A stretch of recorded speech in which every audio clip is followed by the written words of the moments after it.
Shalom, Kapiwa. Yahweh Gomola. Ano nga mo itong Yahweh Gomola?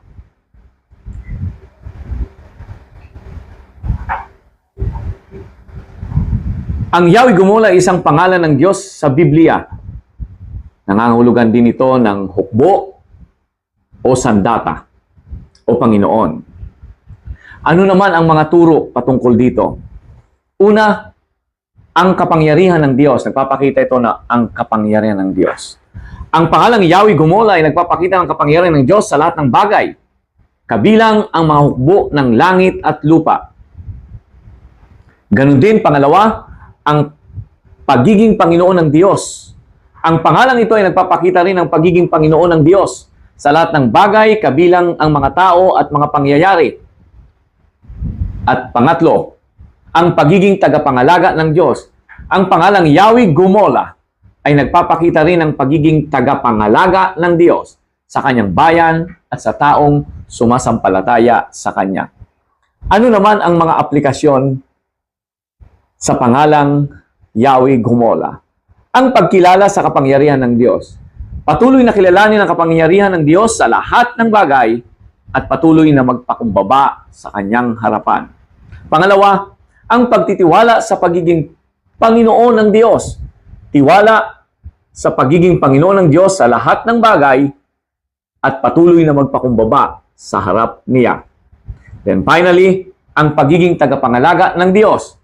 Kilalanin ang pagiging tagapangalaga ng Diyos sa kanyang bayan at sa mga taong sumasampalataya sa kanya. At ang pinakahuli, ang higit pang mga aplikasyon o practical na aplikasyon sa pagkakilala natin kay Yahweh Gomola. Una, ang pagdarasal at pagpupuri. Patuloy na tayo'y naghihiling, nagdarasal, sumasamba, pumupuri sa Diyos, sa kanyang kapangyarihan at ang pagiging Panginoon. Pangalawa, ang pagkilala sa pagiging tagapangalaga ng Diyos sa atin. Kung siya'y Yahweh Gomola, patuloy na kilalanin ang pagiging tagapangalaga ng Diyos sa ating mga buhay.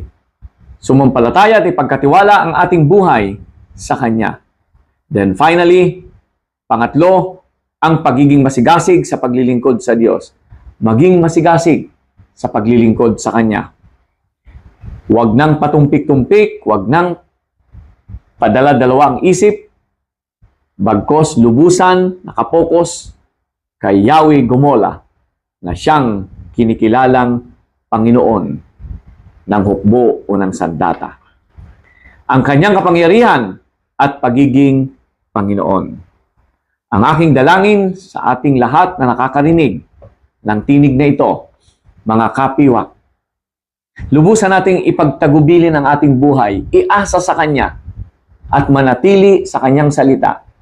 Huwag tutulad sa mga nagsipaghina na at lubusang nawala na sa kanilang pananampalataya. By the grace of God and by the power of His Spirit, manatili tayo sa Kanya at sa Kanya lamang magiging tapat hanggang sa muli ng pagbabalik.